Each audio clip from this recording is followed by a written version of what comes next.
Okay.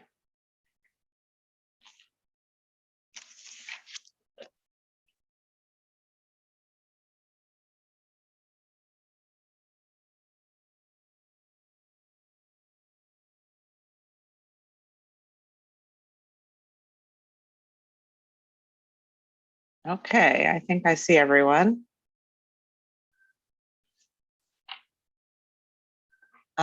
This regular business meeting for May 11th, 2021, the Edmonds School District Board of Directors is called to order.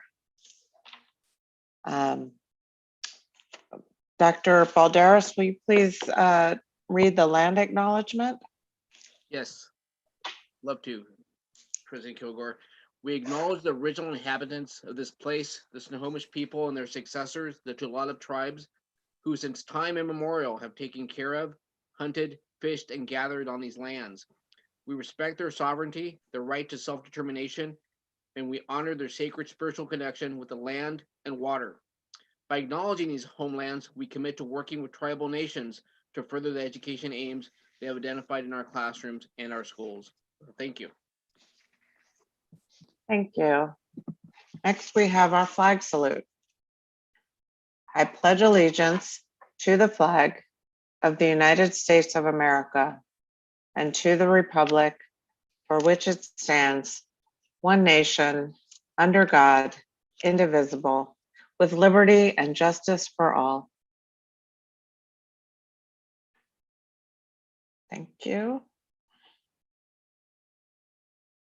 Next, we have our public comments, and we have, is that true? No, I'm sorry, I skipped some. Next, we have an approval of the agenda for tonight. Do I hear a motion? This is Ann, move to approve. I second. It's been moved and seconded to approve the agenda for tonight's meeting. Is there any discussion? Hearing none, I'll call for a vote. All those in favor of approving tonight's agenda, please indicate by saying aye. Aye. Aye. Any opposed, say nay. Any abstentions? The motion passes and the agenda is approved. Next, we have approval of the school board minutes for the April 21st study session and the April 27th business meeting. Do I hear a motion? I move to approve the minutes for the 21st and 27th of April meetings. Thank you. Is there a second? This is I Ann, I second. second. It's been moved and seconded to approve the school board minutes for April 21st and April 27th, 2021. Is there any discussion?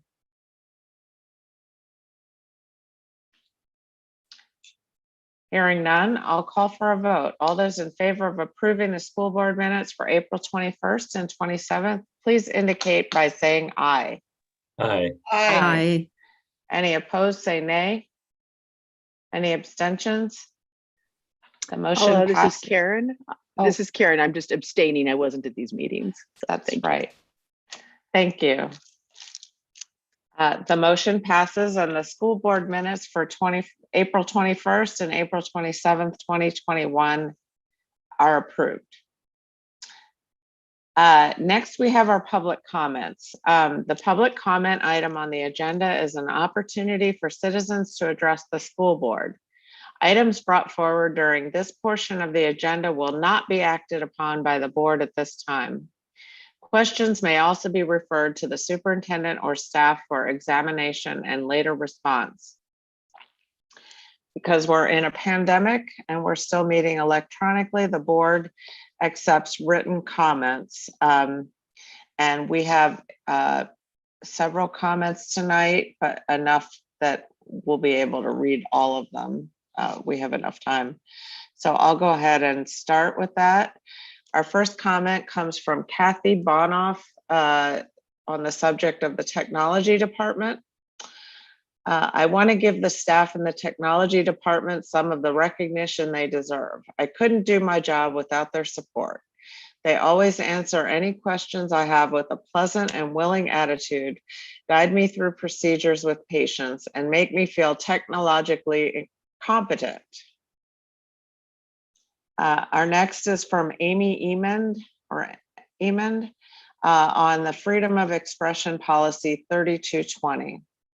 Good evening. I hope you are all doing well. After reading the proposed changes to Policy 3220, Section 3000, students, freedom of expression, I wanted to ask our district to add the term hate speech to the policy. I do realize hate speech would be included in vulgar and/or offensive terms. However, I feel it needs to be called out specifically. Please consider adding verbiage to specifically address hate speech. Thank you for considering this. Next, we have a comment from Aaron Holder on the subject of district data and support for remote learners. I greatly appreciate the data that was shared about student demographics in hybrid and remote learning. It is a first step towards supporting all our students. In absence of further data comparing either panorama survey results or attendance data with students' hybrid status, it is reasonable to conclude that about 35% of the students we were most concerned about before schools opened are still remote and struggling. As I previously wrote to you, this percentage is true for both my class of students and my grade level at my school. At the last board meeting, we heard from some district principals about school reopening. They talked incredibly positively about the effect hybrid learning has had for the students who were struggling and returned to our buildings, but were not able to speak similarly about their struggling students that stayed remote. Though they claim not to have lost track of any of their students, they also stated that they haven't looked at the data to see how many previously struggling students picked hybrid learning, as well as that students who struggled with attendance and engagement before opening continue to struggle if they are remote. Governor Inslee mandated school opening over 8 weeks ago. Elementary schools opened over 4 weeks ago. Middle and high schools have been open for over 3 weeks.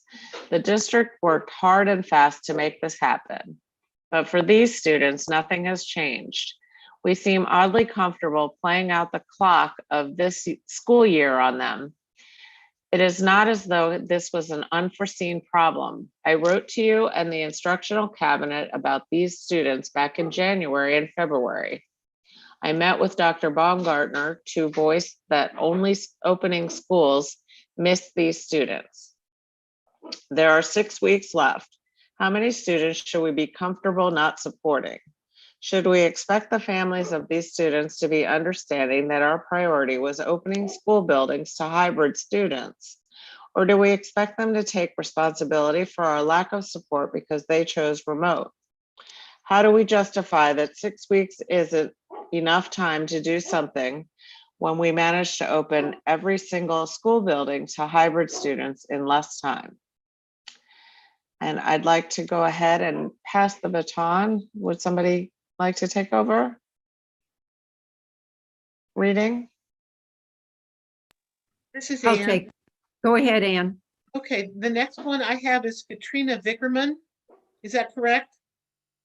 Yes. The topic is K-2, 4 days per week now, and announcing in-person plans for fall. She writes, I have 2 questions that I am hoping the school board can address about. 1, announcing plans for 5 days in-person instruction for the fall, and 2, bringing our youngest learners back 4 days per week now.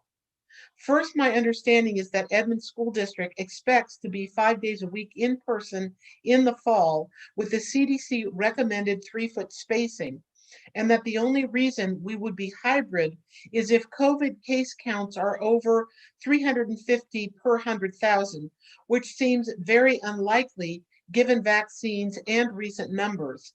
Assuming this information is still correct, When does the school district plan to make a clear communication to all families stating the plan to be in person 5 days in the fall? School districts across the country have already stated their plans for the fall. Second, we are now in stage 4 of reopening. In the original phasing chart circulated in 2020 and early 2021, K2 would have been back to 4 days per week at stage 3. I have not heard an explanation for excluding this in the new phase charts. Is there any possibility for the younger kids to return to 4 days per week in person this school year?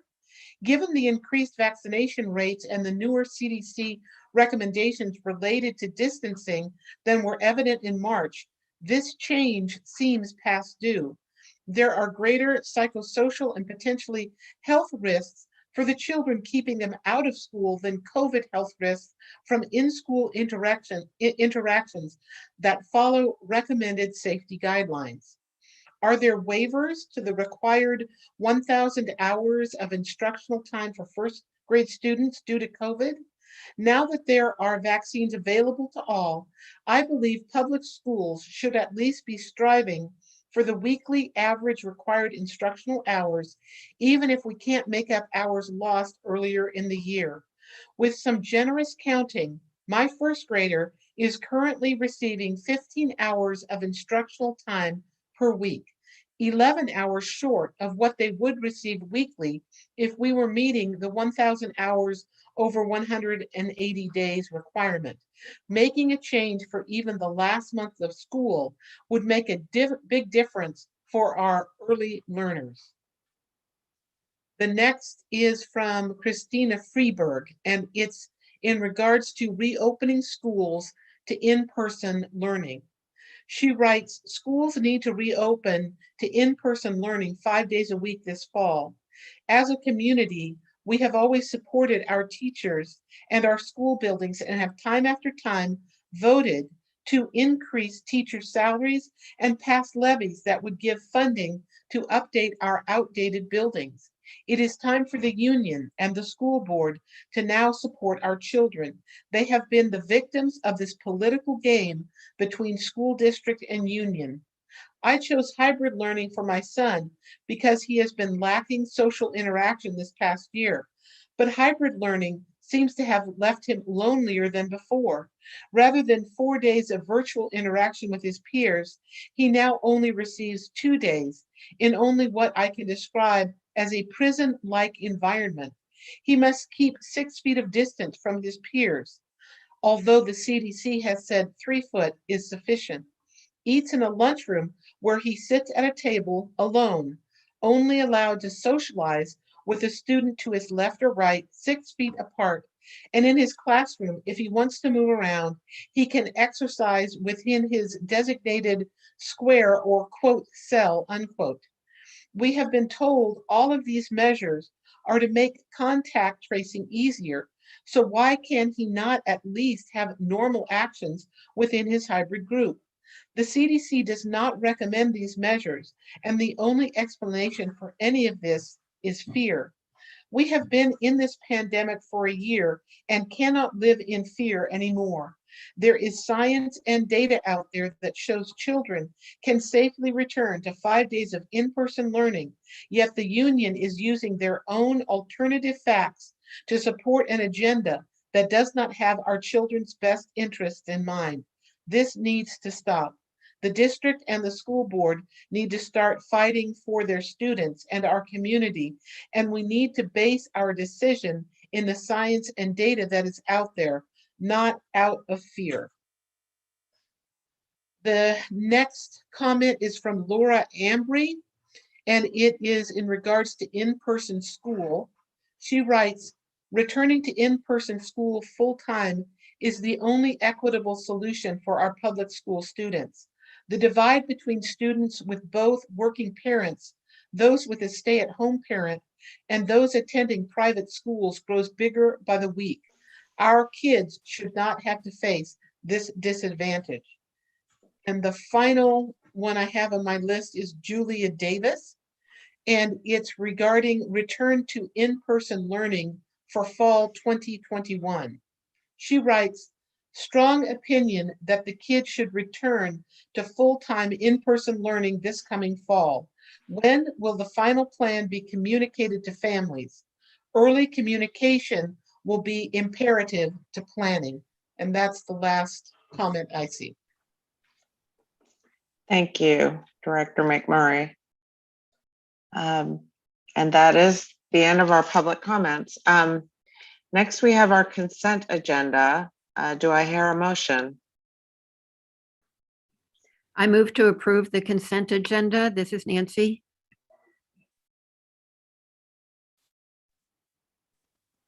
This is Ann, seconded. Thank you. It's been moved and seconded to approve the consent agenda. Is there any discussion?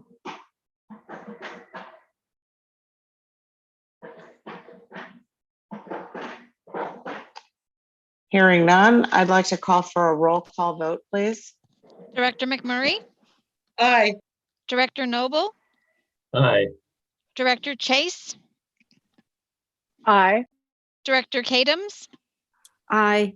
Director Kilgore, Aye. And the motion passes and the consent agenda is approved. Next, we have our reports. First is our reentry update with Dr. Balderas. Thank you. If I can get, thank you, Cheryl.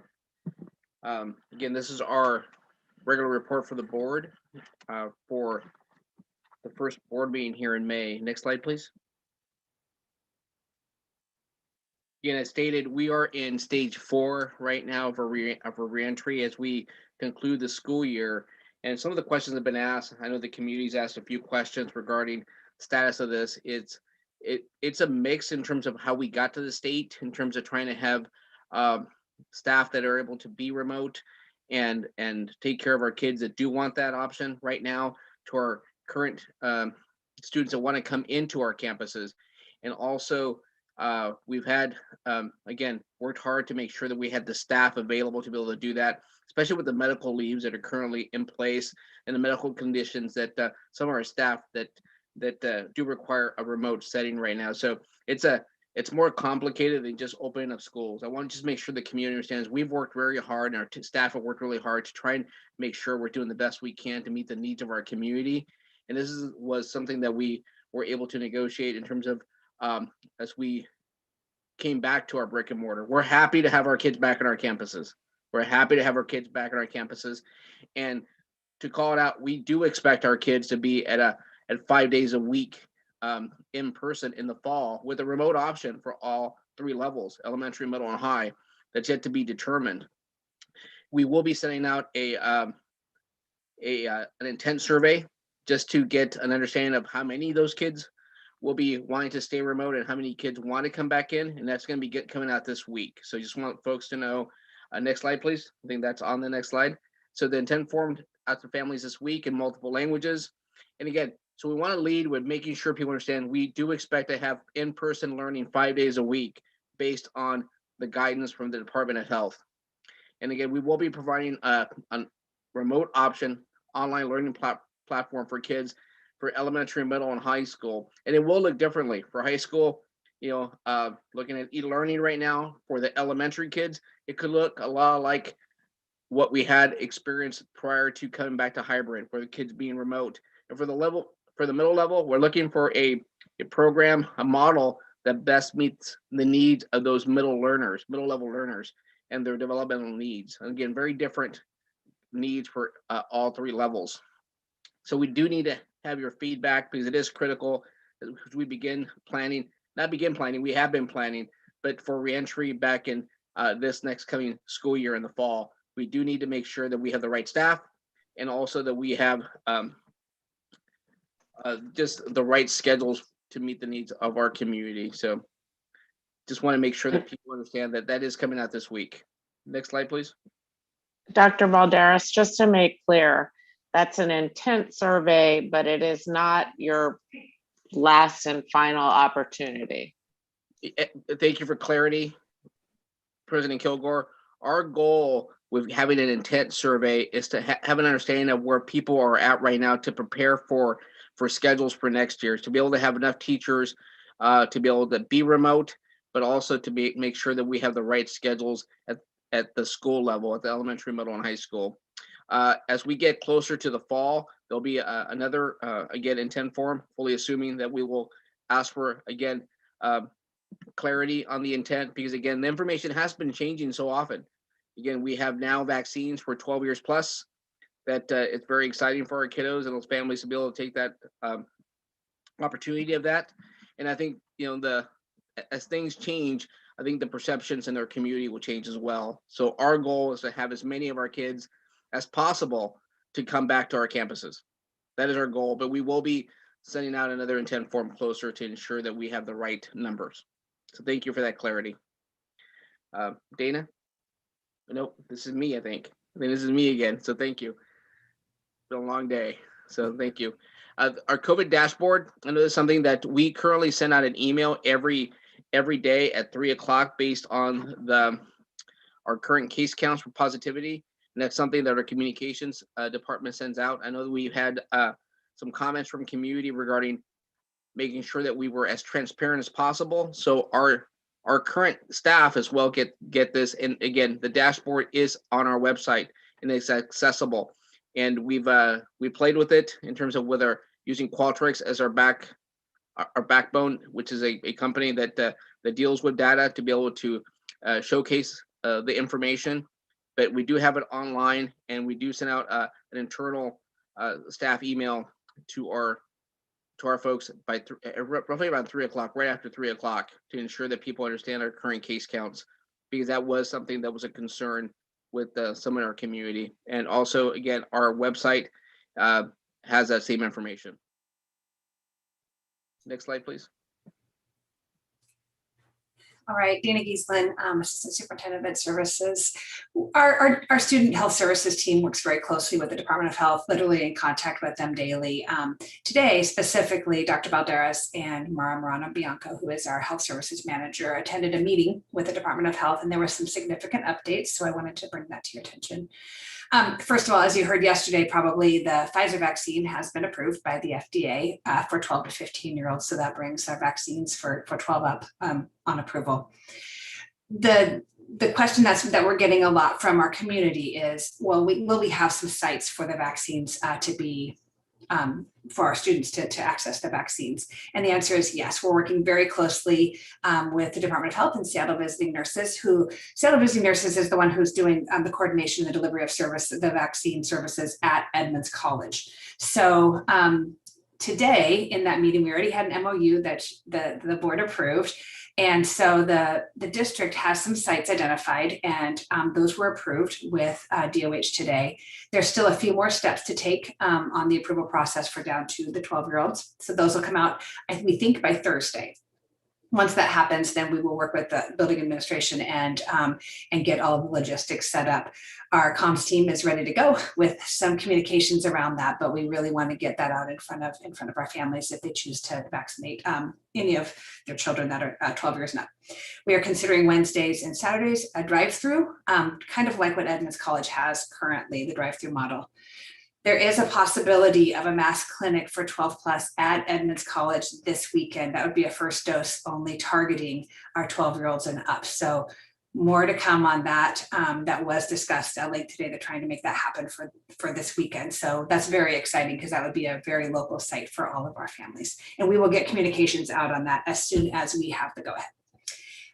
Of course, we are still in a 2-week phase hold. We're in phase 3, and the Governor Inslee implemented last week. And our rates right now in Snohomish County, they come out every Monday afternoon, and our rates were 227 per 100,000.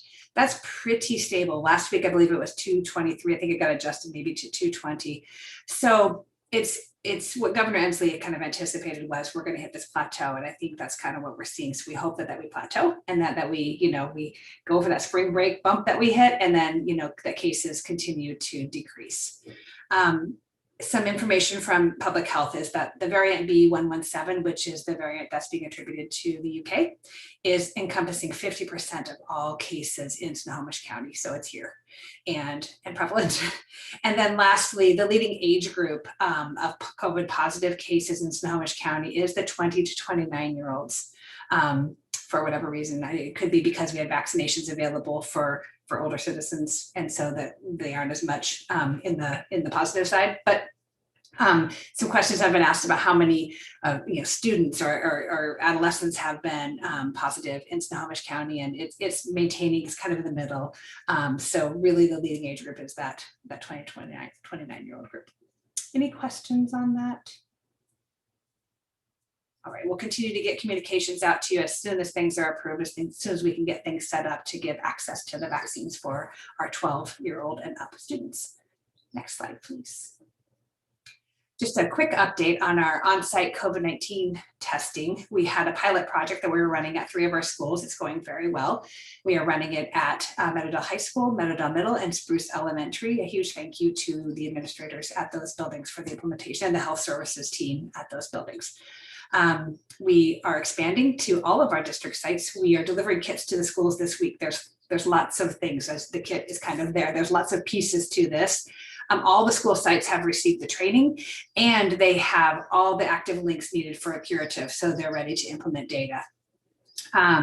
And as soon as we get all of that out, then we will have this on-site COVID testing available at all of our district sites, with the exception of a couple that we are getting more kits for, and we'll get them up and running. But it really is everything from all of our school buildings to transportation to the ESC and then eHub as well. So we're really excited to offer this. We've done, I think it's about 15 tests, and that's when a member, a student or a staff is presenting with symptoms and they choice into this, a parent or guardian gives permission and they test, and then they don't have to stop somewhere else and they get the results online. So it really is an incredible mitigating strategy, which we're very excited about. And then lastly, the Bionex rapid testing is starting this week. Right now it's only required for wrestling before wrestling competitions. Again, it could be, Department of Health could move to have it required before all athletic competitions for the winter sports. So we'll just keep our ear out for that, and then adapt as we go. So that's kind of the testing project update. Any questions on that? Dana, I'm wondering, for the curative testing, what is the length of time between the test and the results? They say give them 48 hours. We've been getting results quicker than that. That's kind of the max. So it's a good turnaround. We're excited about that turnaround, because in the beginning of the pandemic and getting results was taking many, many days. We have someone that goes around and picks them all up and gets them sent out every single day if there are tests. So the communication's been great on that, and we've gotten really quick turnarounds. So yeah, it's good. All right, next slide, please. Mr. Schwab. Good evening, everyone. Greg Schwab, Assistant Superintendent. I want to talk about a little bit about our graduation planning. We're continuing to plan for all of our ceremonies to be held outdoors at Edmonds Stadium. And we now have the agenda of the slate of graduations and the times. So Scriber Lake High School will kick off our graduation season on Thursday, June 17th at 5 p.m. We're actually going to have 2 schools graduate on Friday, the 18th, eLearning in Edmonds Heights at 5 and then at 7 p.m. And then our 4 big high schools are going to graduate on Saturday and Sunday. Edmonds Woodway High School at 12 p.m. and Meadowdale High School at 6 p.m. on Saturday. And then Mountley Terrace High School at 12 p.m. on Sunday and Linwood High School at 6 p.m. on Sunday. All graduates will be in person. I think at one point we were thinking that we might have to actually phase graduating classes and bring them in cohorts. But based on the phase 3 guidance, we will actually be able to have all graduates together as a graduating class, which is very exciting. We will have to have some limits on spectators. We're working on capacity at our stadium right now, but we will have there will be limited spectator access. And I'll have those numbers fairly soon, probably later this week, what we think our capacity will be in phase 3. We will also be live streaming the ceremonies as well, so that families who are not able to attend because of limited capacity will have the opportunity to live stream and watch the ceremony as it's happening. We'll have that available as well. So any questions about graduation ceremonies?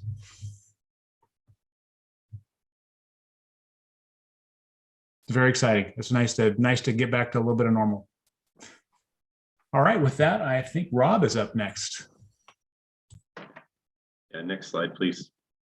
Good evening, Rob Baumgartner, Executive Director of Student Learning Department. I'm here with a very brief summer learning opportunities update. Just a reminder that we are planning to offer K-8 and high school summer learning programs. Our K-8 programs will have two components. One is an in-person by invitation program, and we'll also have a fully online option, which will be open to all. Steps that are underway right now, our K-8 schools are working with administrators, staff, and other support members of their support team are identifying students that would best benefit from an in-person summer program. And as soon as we determine how many staff we are actually able to recruit and hire, we'll set some numbers and we'll get invitations out to students and families. The goal is to have those out later this month and to have those rosters for summer programming for K-8 finalized just after Memorial Day. So pretty rapid timeline. An additional update is that we have determined the times for the K-8 program. You can see there we're looking at a 9 a.m. to 12:45 program. It's 3 hours and 45 minutes. We're also including lunch, and we'll include a break for students to get some movement in there as well. And it worked out nicely with our transportation for our high school programs, which are doing a split schedule, which we'll talk about on the next slide. We've also determined the locations for our programs. I'd put an asterisk by these. These are the sites that we're planning to use. We've communicated with those administrators, and the administrators have in turn hopefully communicated with staff that those sites will be used. But we've identified 2 for middle school and several for our K-6 sites, really trying to have at least 2 schools identified per quadrant. Next slide, please. And for our high school program, you'll recall we're having a credit recovery program, and our counselors are already working with students and families to recruit and start getting students registered for that. As you can see, we finalized the times for our high school program as well. We'll offer a morning session from 8 to 11 and an afternoon session from 12 to 3. And students will have the option to stay, of course, for both sessions if they are taking courses and will benefit from that. And I believe we've communicated this before, but we have determined the locations. They will be Meadowdale High School and Terrace High School. I think that's the main updates on our summer learning program. Rob, this is Anne. What are the transportation options for the summer learning? We're relying on our district transportation team. So school buses are the option. All students that are eligible outside of a walk zone would be eligible for a school bus. Great, thank you.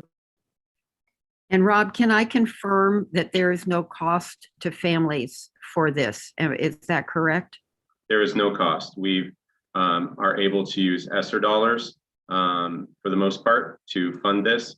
And we're really excited that each of the options will be available for families at no cost.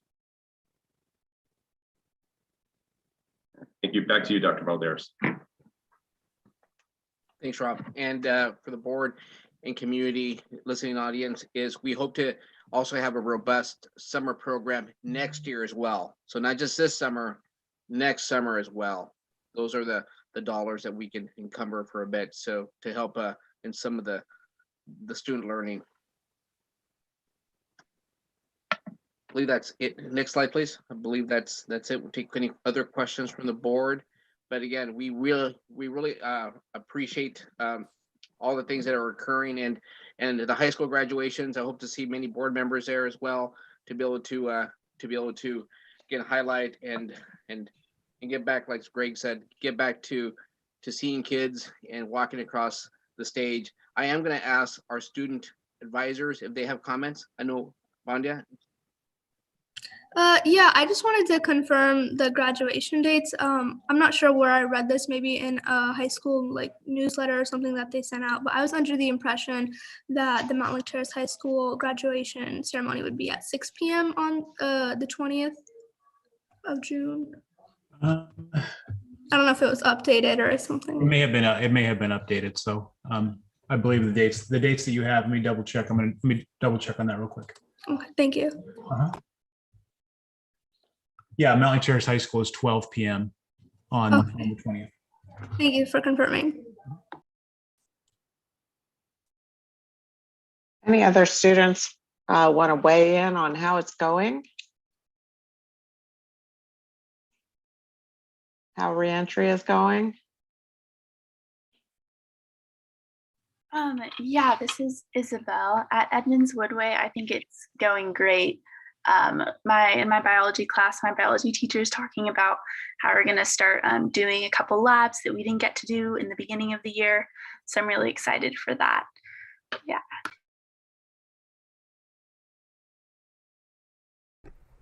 I think my high school is going great too. I had the opportunity recently in my AP Environmental Science class to do a small lab in our local stream to test for different bacteria, and it was really valuable. It just felt really normal again, and I thought school has been going great and it's really fun. And I chose to stay online, but everything is going fine. Thank you. Yeah, I agree with Kai. I mean, with AP testing coming up the next couple of weeks, the stresses definitely don't go away. We had a month more than we normally would, which I am very grateful for. But school-wise, we're managing. Things are still, people are still innovating, and I think it's ending on a strong note.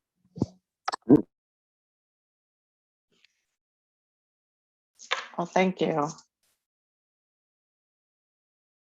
Any other questions or comments from the board about reentry?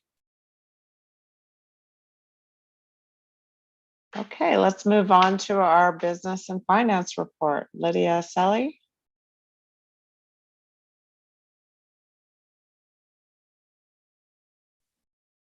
Thank you. So we are reporting on March 31st tonight. And just dawned on me that it's basically the March report is 1 year post closure.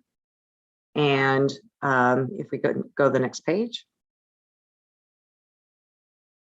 Did want to point out that I know in the past the board has made some difficult decisions, but we did improve our fund balance over the last 2 years, so that at the end of 1920, we were at $29,365,000, which has really provided a very helpful cushion for this kind of crazy year.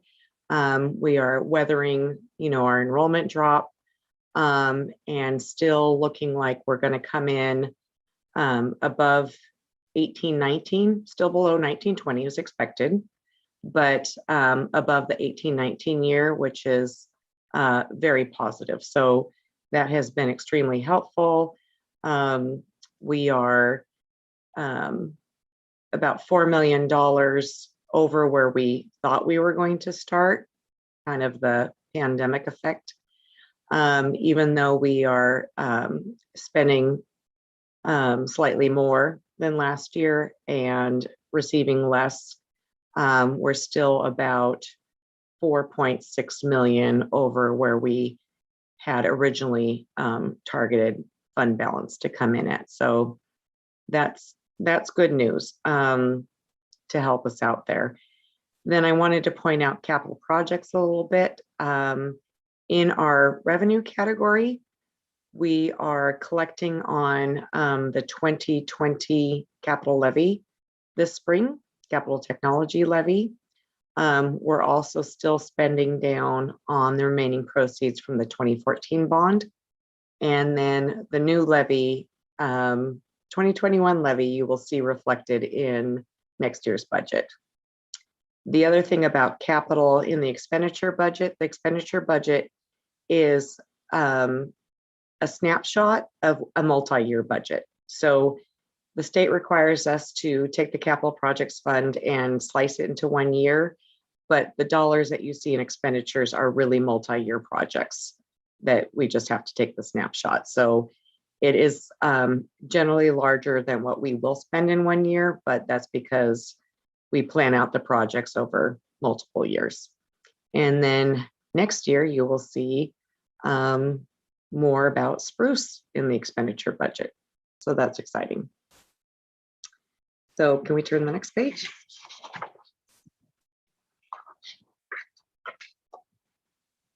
And again, there isn't anything on this page that's distinctly different than February. So I'm going to go ahead and actually skip to the next page.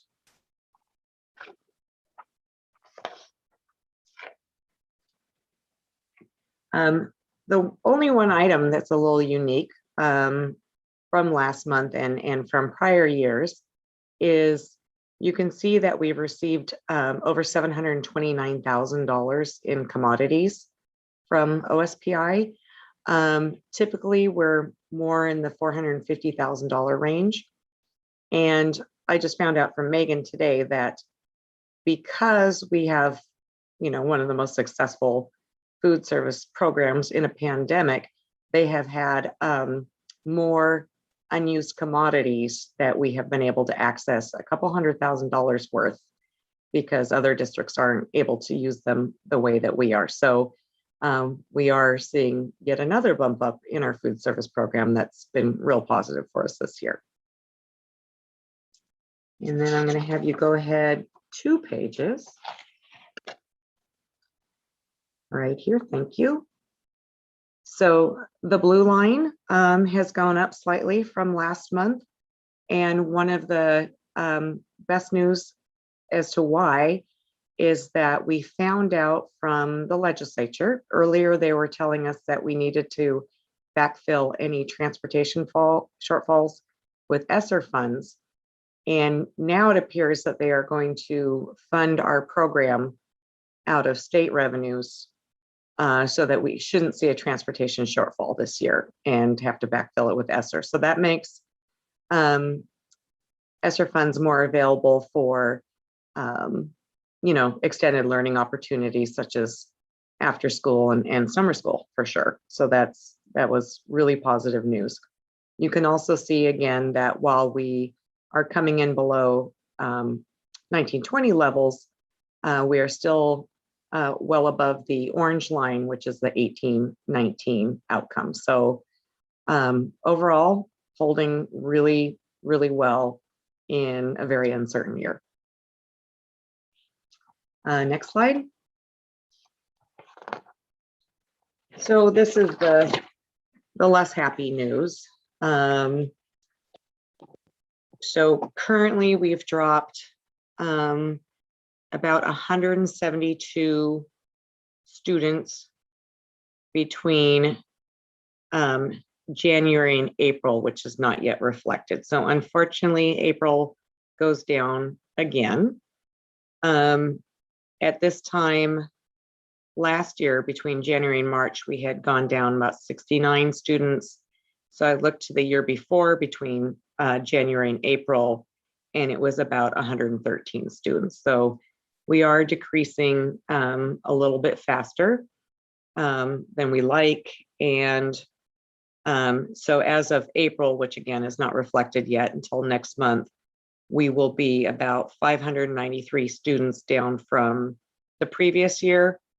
But we have been basing all our budget assumptions on a $600 or a 600 student reduction. So dollar-wise, it's planned for, but really was hoping that it wouldn't continue to slide. So we're managing it and hoping to get a lot more kids back when we can hopefully open up in the fall. Hey, Lydia, have we done any research on the kids that have dropped out? Is there predominant reasons, or are they all going different places, or what do we see of these 500 or 400 kids? I hope to bring some data back before the April report to get sort of a breakdown on grades and schools and if we can tell anecdotally or, you know, if the reason is clearly stated, then we'll pull that together for April's report. Thank you. Thank So you. Lydia, this is Nancy. In that question that Gary asked will you also, or do you have a sense of what grade levels this was mostly at? I know at the beginning of the year, it was mostly K1, but I'm wondering if that trend is still continuing or if it's more across grade levels, what you're finding in terms of that. I believe, so typically in the spring, we tend to lose more of the upperclassmen. So that's more of what I would expect, but I will do, I'll work with the team to get a better analysis for you. And could we also have that disaggregated by race and program and that sort of thing, if possible? Okay.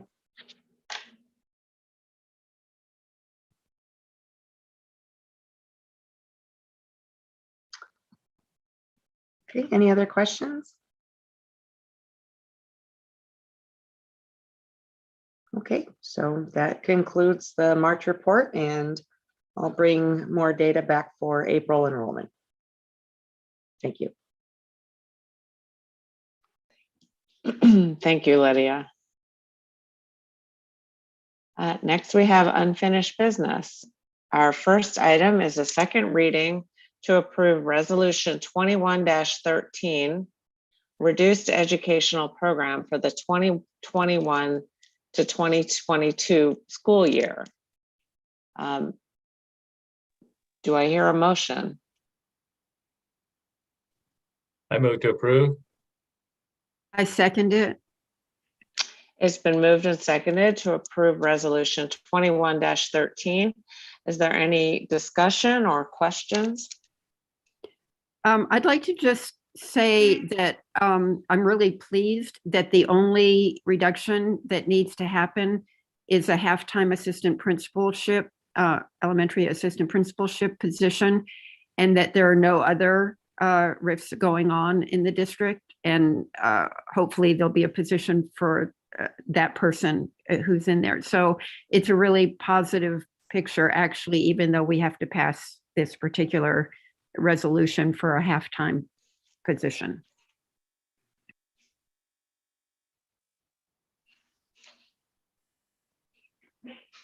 And I'd like to thank everybody who worked on that to make sure that we could move forward with as many of our staff as possible, with all our staff, and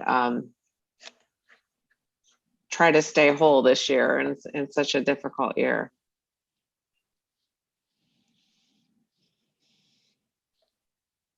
Any other discussion, comments, questions? Okay, hearing none, I'd like to call for a roll call vote, please. Director McMurray, Aye. Director Noble, Aye. Director Chase, Aye. Director Kadams, Aye. Director Kilgore, Aye. And the motion passes and Resolution 21-13 is approved.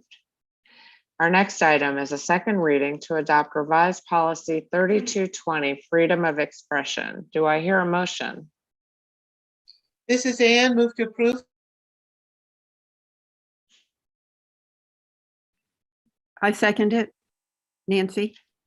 It's been moved and seconded to approve, to adopt revised policy 3220, freedom of expression.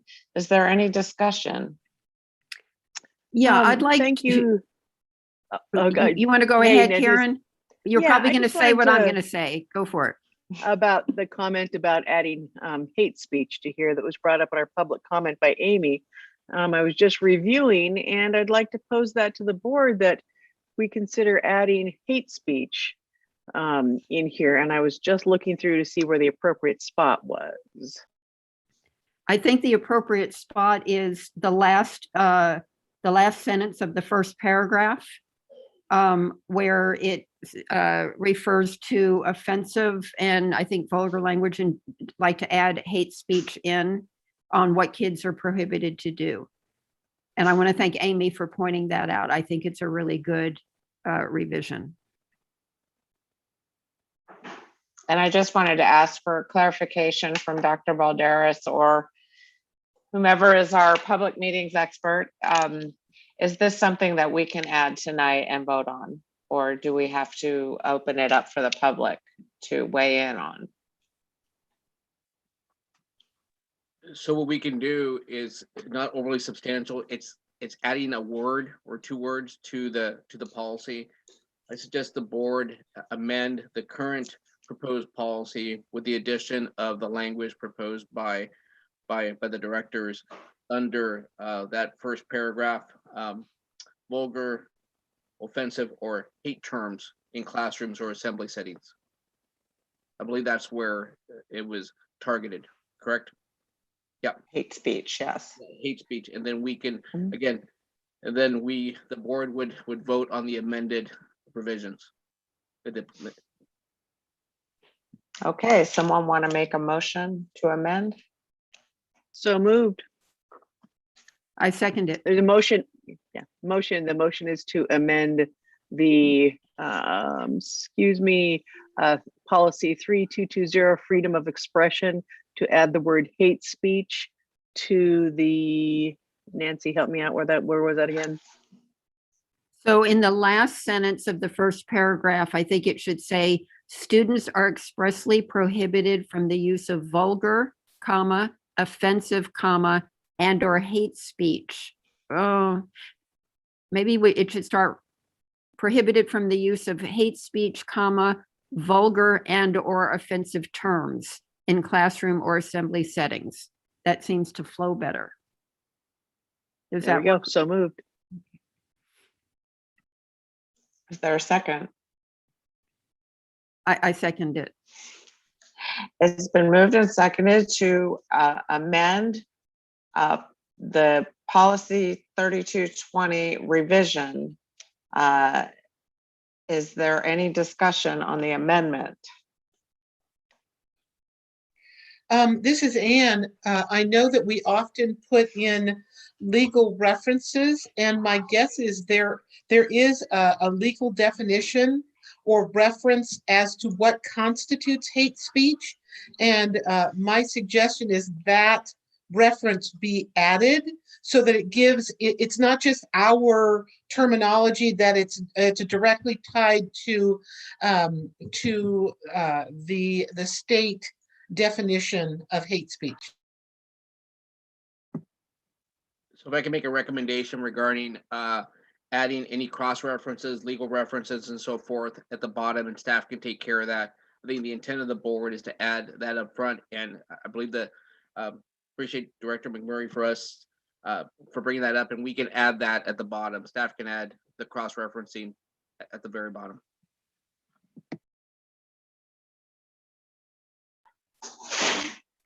Is there any other discussion? Hearing none, I'll call for a roll call vote on the amendment, or correct, or do I do the whole thing? I think I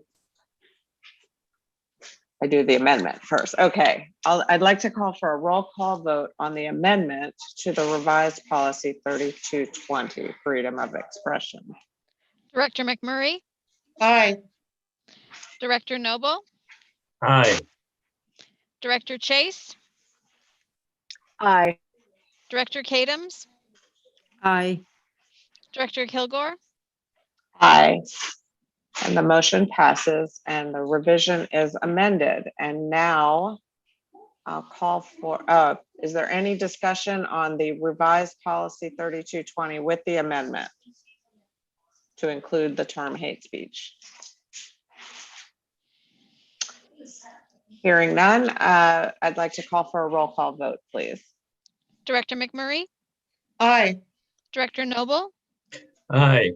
Director Chase, Aye. Director Kadams, Aye. Director Kilgore, Aye. And the motion passes and the revised policy 3220, freedom of expression, along with the amendment to include hate speech is approved. Is adopted. Our next item is a second reading to adopt revised policy 1250, students on governing bodies. Do I hear a motion? This is Ann, move to approve. I second. It's been moved and seconded to adopt revised policy 1250, students on governing bodies. Is there any discussion?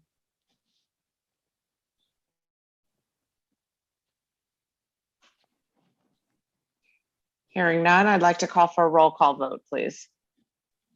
Director McMurray, Aye. Director Noble, Aye. Director Chase, Aye. Director Kadams, Aye. Director Kilgore, Aye. And the motion passes and revised policy 1250 is adopted. Our next item is a second reading to adopt revised policy 2125, sexual health education. Do I hear a motion? I move to approve policy 2125. I second. I second. It's been moved and seconded to adopt revised policy 2125. Do I hear any, is there any discussion? Hearing none, I'll call for a roll call vote, please. Director McMurray, Aye. Director Noble, Aye. Director Chase, Aye. Director Kadams, Aye. Director Kilgore, Aye, and the motion passes and revised policy 2125 is adopted. Our next item is a second reading to adopt revised policy 2410, high school graduation requirements. Do I hear a motion?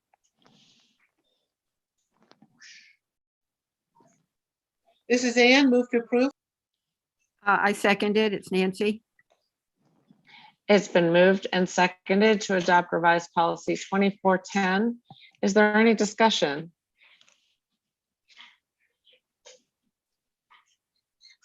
Hearing none, I'd like to call for a roll call vote, please.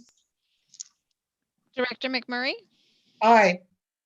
Director Noble, Aye. Director Chase, Aye. Director Kadams, Aye.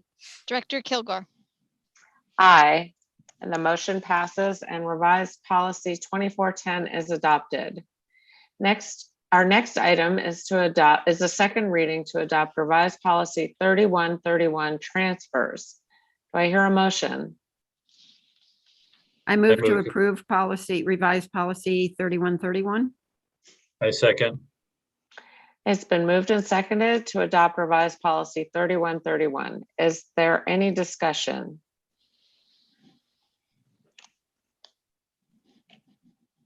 Hearing none, I'll go ahead and call for a roll call vote, please. Director McMurray, Aye. Director Noble, Aye. Director Chase, Aye. Director Kadams, Aye.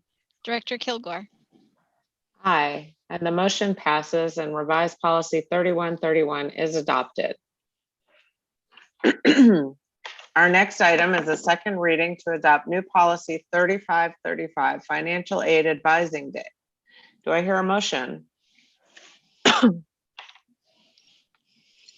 This is Move to Ann, move to approve. approve. This is Karen. Second.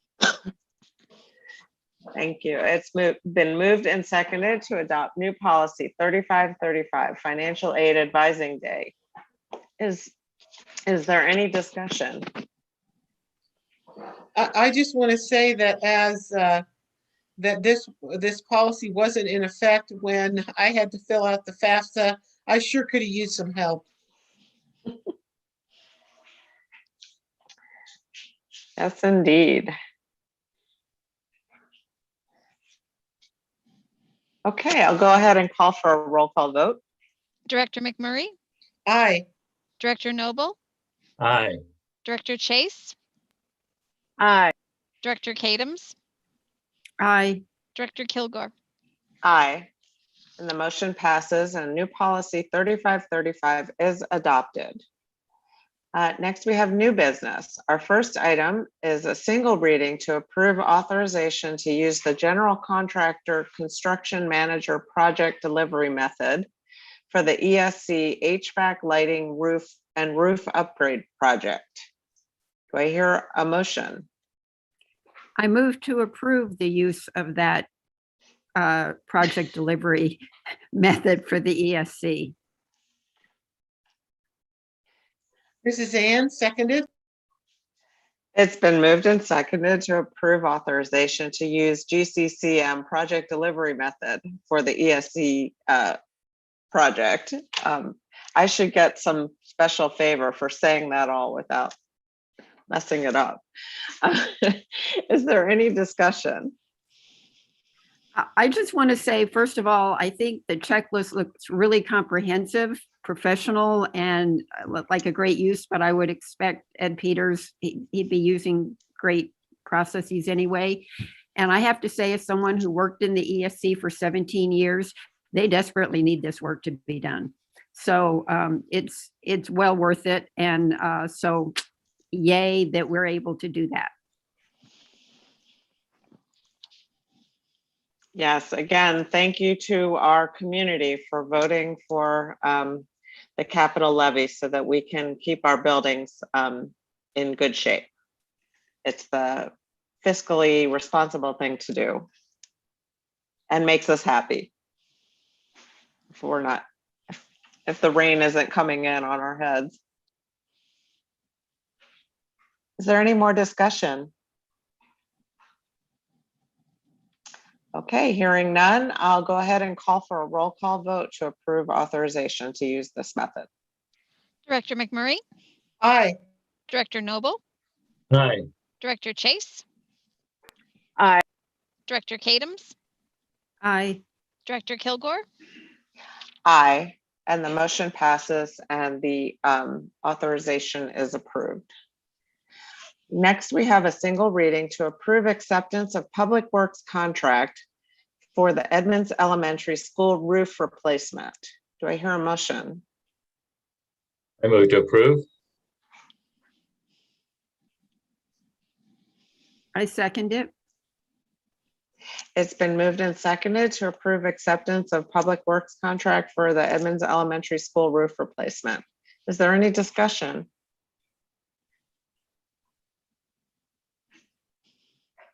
Hearing none, I'll go ahead and call for a roll call vote, please. Director McMurray, Aye. Director Noble, Aye. Director Chase, Aye. Director Kadams, Aye. Director Kilgore, Aye, and the motion passes and the Public Works contract is accepted. Our final item is a single reading to approve project and budget authorization and project award for the 2021 Summer Portables project. Do I hear a motion? Mrs. Ann, move to approve.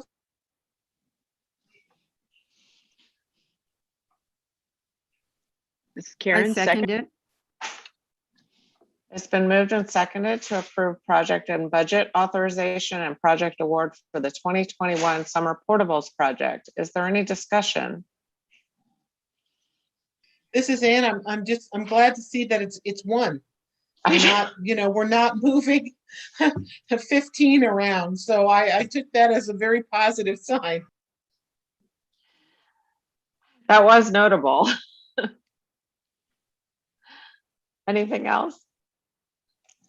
Okay, hearing no further discussion, I'd like to call for a roll call vote, please. Director McMurray, Aye. Director Noble, Aye. Director Chase, Aye. Director Kadams, Aye. Director Kilgore, Aye, and the motion passes and the Portables project is approved. Next, we get to our board and student advisor comments. Can we have the gallery view? Okay, great. Students, would you like to make some comments? I hope you will. Vandana?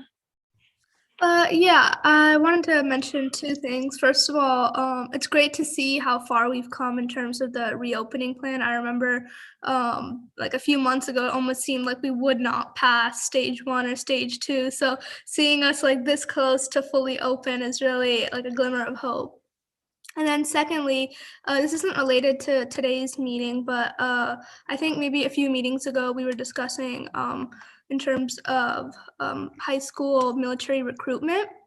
So I wanted to talk about an experience that I had with a recruitment officer that I felt was a bit like how do I say, like I don't think this should have happened, and they shouldn't that the access that they got to me. So basically I have been getting emails from them, but then I also had an occurrence where they showed up at my front door actually, and they said that they were from like Mount Lake Terrace High School. And so my concern was, first of all, how did they get my address?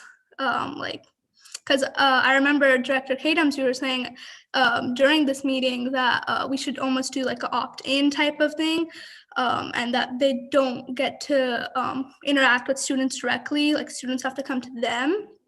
So I was surprised how they showed up at my front door, and I couldn't really do anything because I was like directly in the line of sight of the front door at that time. So I had to open the door, but like I was so surprised that they came there. So, you know, I kind of shook them off. But then also a few weeks later from that, they contacted me through one of my social media pages, which I was surprised. I obviously declined that request, but then they did that once more. So I felt like this was really almost like an invasion of my privacy, and definitely don't want that happening to other students, because when they came at my door, it almost felt like they had like several students' houses that they were going to and doing like rounds or something. So I just wanted to get this to the attention of the school board, so this doesn't happen to another student, because it's definitely an invasion of privacy and how they got your address. Can I ask, did you ask them how they found out your address? They said they got it from the high school, but I didn't ask specifics just because I was really surprised. Yeah. And they called me as well, and I've told them numerous times, I'm not interested. I've committed to university. You know, you can move on to another student. Please don't call me anymore. But I guess they decided like, oh, they really want to recruit or something. Then they decided to take it one step further from the phone call and show up on my doorstep.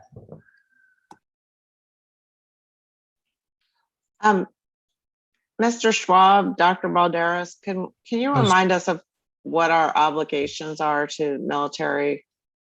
So our students have they can opt out of having their directory assistance directory information shared. But my other question, and Bon, I'd like to follow up with you because I want to work directly with that military recruiter and his commanding officer, because that's what you described is absolutely inappropriate.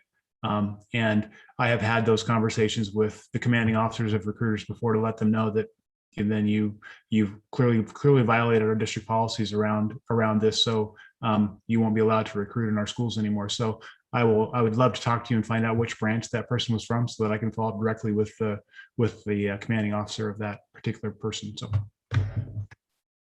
Yes, definitely. They left me their contact information. Yeah. If you could email me that, I'd love to find out. Definitely. Thank you for bringing that to our attention. Next on my screen, I see Kai. To kind of add on to that, nothing as severe happened to me, but they did reach out to me on social media a couple times, and they were very casual about it. They were like commenting on my profile picture, like, you know, wow, that looks cool. I don't know. I just feel like that's kind of a tactic to get a conversation going. But other than that, regarding school, I know before the reopening process happened, a lot of teachers were warning us that things might be very hectic and things like that. But I thought everything went really smoothly. So that was nice to not have any stress with any of that. And I think a lot of students are probably tired at this point because we only have so many weeks left in the year. But yeah, things are going good. Thank you. I had one question for the students as you come back. On the high school schedule, when you have the classroom, which is half roomies and half Zoomies, how does the teacher actually, in practice, work the interaction between the in-person kids and the persons that are on Zoom? How does that really work out? For me specifically, sometimes it doesn't work out because the teacher is lecturing across the room and they don't have like a good enough like I heard teachers were given like speakers, but they were like very loud and like crunchy for the kids in Zoom. So they stick to their computer audios, but that still is like a far enough distance where you can barely hear. And but some teachers that I've had, like my AP Lit teacher, she makes it work by standing directly in front of her computer most of the time and not wandering off while lecturing, and going back and forth between asking questions in person and then restating the students' answers to the Zoomers, and also asking questions on Zoom at the same time. So some teachers do it different ways. Thank you. Yeah, I'd like to add to that also. So our teachers are still like sharing their screens onto like the projector for the students in class or the smart board, and then so that the kids at home can still see the screen. So everyone's looking at the same screen basically. And yeah, most of my teachers are staying sitting down so that the Zoomies can still hear them through the microphone.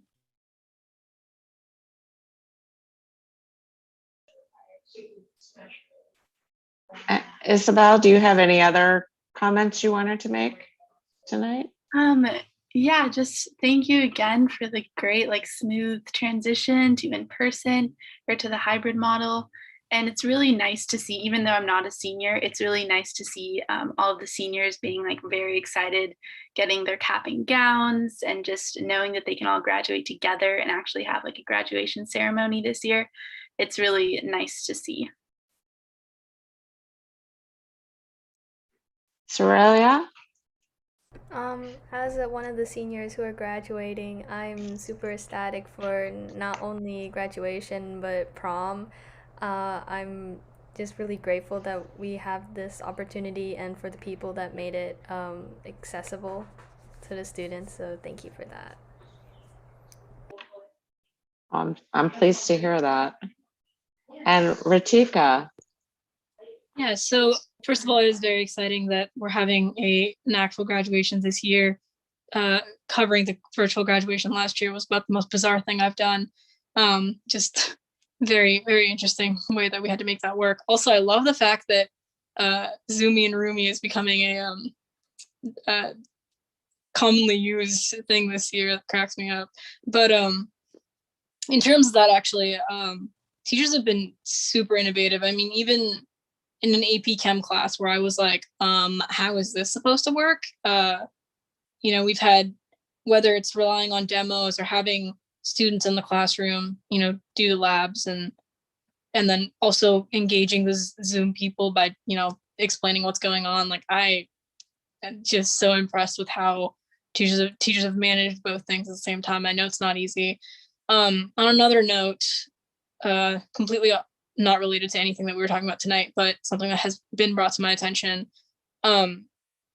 So many know that I've been working with the POC Student Media Program, and the National Journalism Education Association that we work with had basically sent out an announcement saying that they were going to try to do the national convention in person next year, which, I mean, in the middle of a pandemic, I know that field trips are like, so, I mean, I didn't even think we'd be thinking about it, but being on the leadership staff this year, we're trying to like plan out for next year. So I think I just wanted to bring that to the board's attention too, that just how we're going to handle those kinds of things come fall with field trips, and knowing that there is an immense amount of planning that needs to go into it if we, do decide that we can take those opportunities across the country. I think in fall it's in Philadelphia next year. So I did want to bring that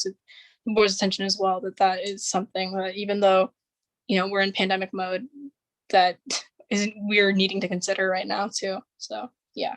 Other than that, thank you to everyone who's done the work. It's been a really smooth transition considering everything, and historical to say the least.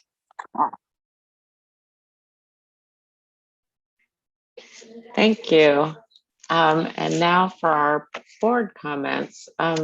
Director Noble. Yeah, I'd just like to talk about one thing. I attended the Mazda regional meeting last Thursday night on Zoom, and we talked a lot about what things went right and what things went wrong this year in breakout groups and what surprised us. But one item that I found interesting was at the beginning of the meeting.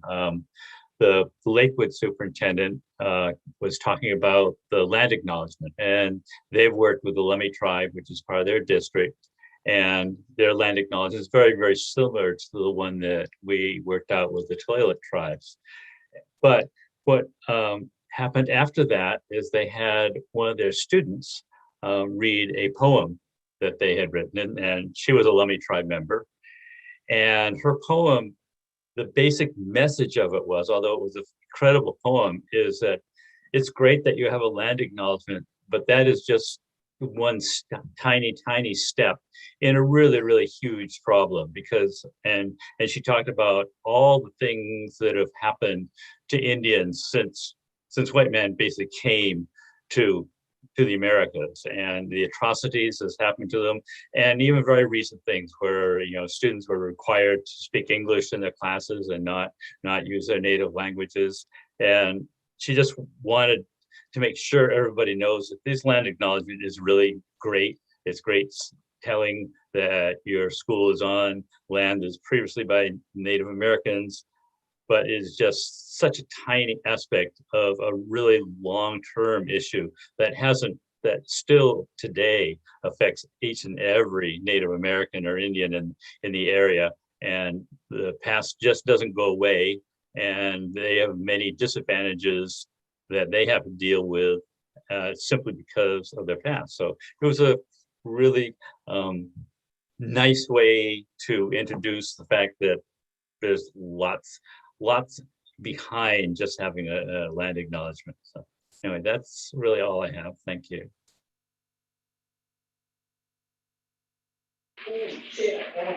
Director McMurray. Well, I want to make sure to congratulate Ritika. And I want to read part of an email that came out from Vince DeMiro over at Mount Lake Terrace High School that I thought was great. It said that Ritika, who is one of the Hawkeyes co-editors this year, was recently selected to represent the state of Washington at the Al Newharth Free Spirit Conference. This is unbelievably an 11-peat for the Hawkeye, with 8 of the past 9 recipients coming from Mount Lake Terrace High School. We are so fortunate that Mount Lake Terrace High School once again will have a representative chosen for the program. Frankly, past attendees say that it's life-changing. I couldn't be more proud of Ritika and all she has done in our journalism program. Those of you who know her and have had the chance to interact with her will agree that she's an incredible young woman who already is a force in her generation. And Vince says bravo, and I wanted to reiterate from the board, bravo, Ritika.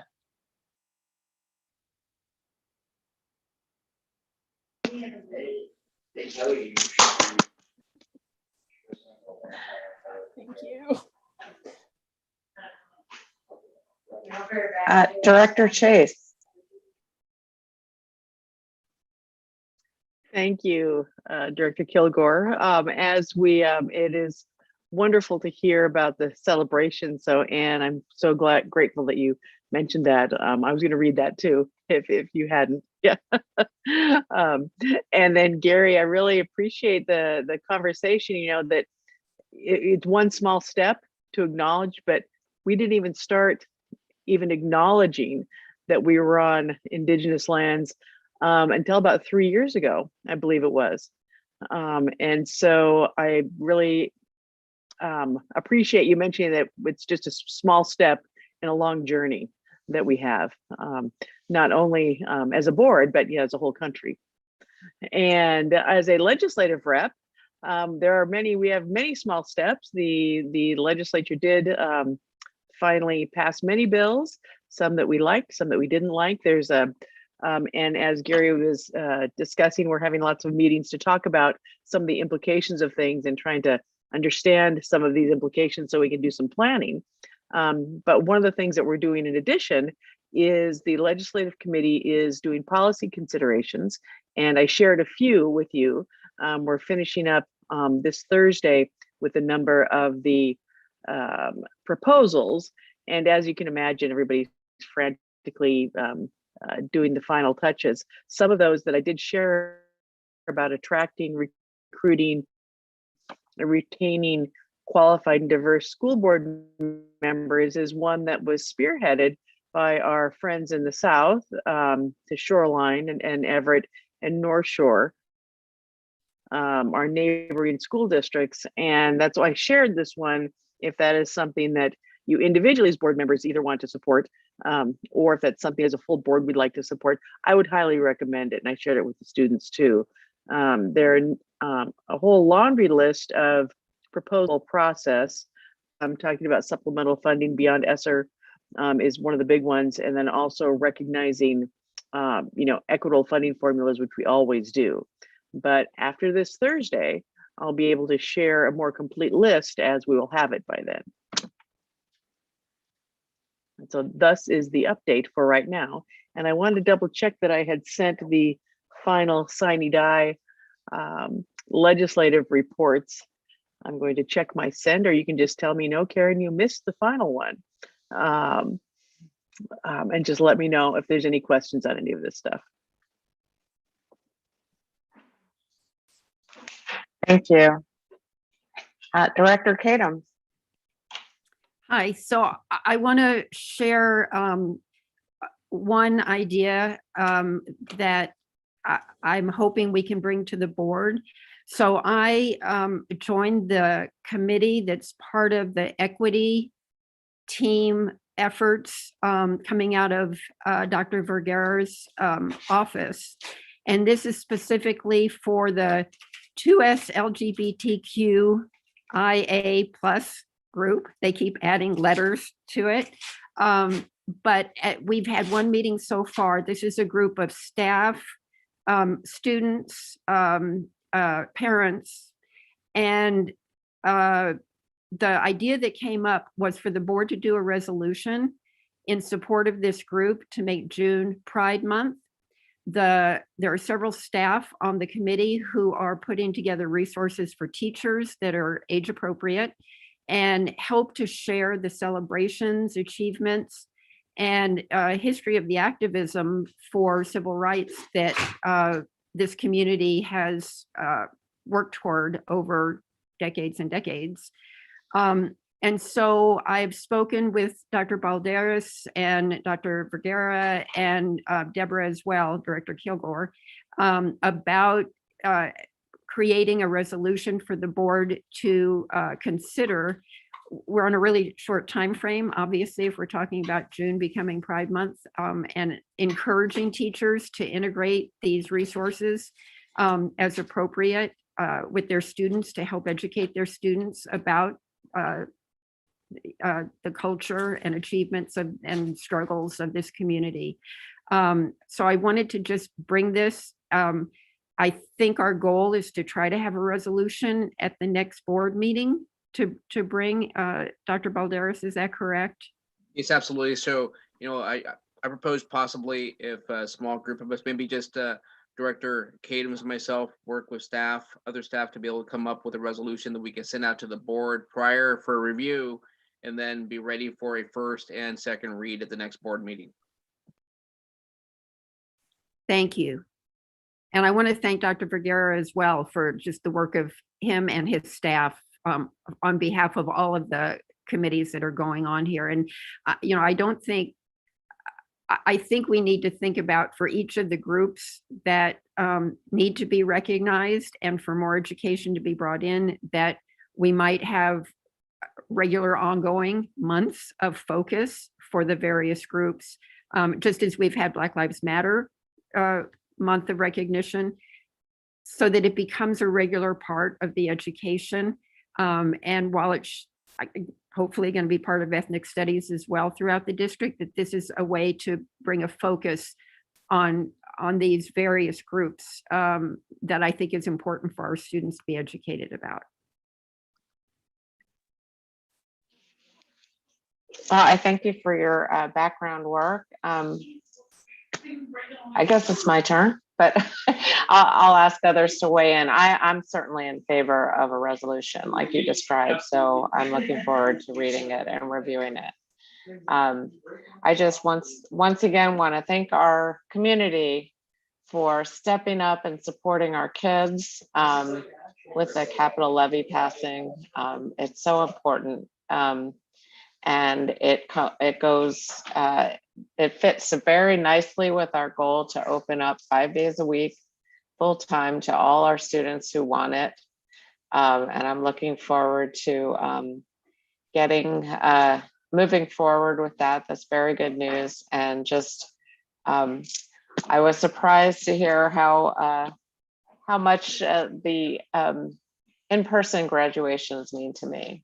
It's such a wonderful event and so important to the kids and so important to the families. And so I am just absolutely thrilled that we can offer those. So I will conclude with my comments. But if others want to weigh in, I know you want to kind of have a go ahead in terms of the resolution. I'd invite you to speak out of turn. So this is Director Chase. I am fully in support of a resolution celebrating Pride Month with the appropriate references and language and resources. I'm also working on one actually with Snohomish County. And so I'd be happy to possibly collaborate and share some resources. That would be great. Thank you so much. Mm-hmm.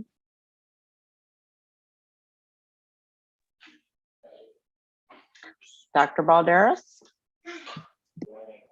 So thank you. So I'll work with Director Kadam and Director Chase and just have that opportunity for others to weigh in as well on the resolution. So thank you for the feedback on that.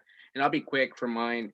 Again, just a reminder that we will be sending out an intent form to families this week, and do plan to communicate even sooner than that to our broader community to be expecting it, so people understand what to expect later on this week if we can't get it out by tomorrow. So also just want to thank all the student advisors. It's been a long year, and these kids that are on the screen have been committed to us, and just really appreciate the voice. The student voice is so critical, and I know that we're working. We have an also superintendent's advisory group that a lot of these kids also sit on, and they actually go through leadership training. That's monthly with staff. So it's something that really appreciate the kids showing up, not to just our advisory where we review kind of how things are going, and also just be able to ask them specific questions. For example, strategic plan, just and our reentry plan for next year, and get critical feedback from the end user, which is why we're here, which is our kids. But also they do go through training, once a month as well, leadership training that we instituted this year, and will continue next year. So this is a committed group of kids, and this is just a small portion of our 21,000 plus kids that we have in our system. So look forward to working with our student advisors next year. I know we already sent out a call out to our high schools for next year, so looking to get early start to that. And also just really to all staff. I know it's been it seems quiet right now considering this year has been so loud, but just appreciation for all staff, from just everybody in our schools and our central office and all the facilities, all the departments of the heavy lift that we're still doing and will continue to do during summer, as we really try to pop up a really healthy summer school program for our kids, K-12, but also next year. And I just want to make sure that, again, goes without saying, but just really the appreciation of the lift that we've done this year for the staff and the vision of the board. I know the board members, you didn't sign up for this either. So board members didn't sign up for this either. So your vision, your steadiness as we guide us through this and see the daylight, it's with great appreciation that your steadfast leadership has really paid off in terms of where we're at as a district. I know it wasn't smooth sometimes, but we really do appreciate the commitment from everybody in the system to get this going, and really the patience of our community, and the support of our community. I know that it's been very difficult, but again, we see daylight as we continue to work with our health partners to ensure that we're doing the best we can for our kids and our community, and of course our staff. So thank you, President Kilgore and the rest of the board. You're welcome. And with that, I'm just going to cut it off and go enjoy. Meeting adjourned.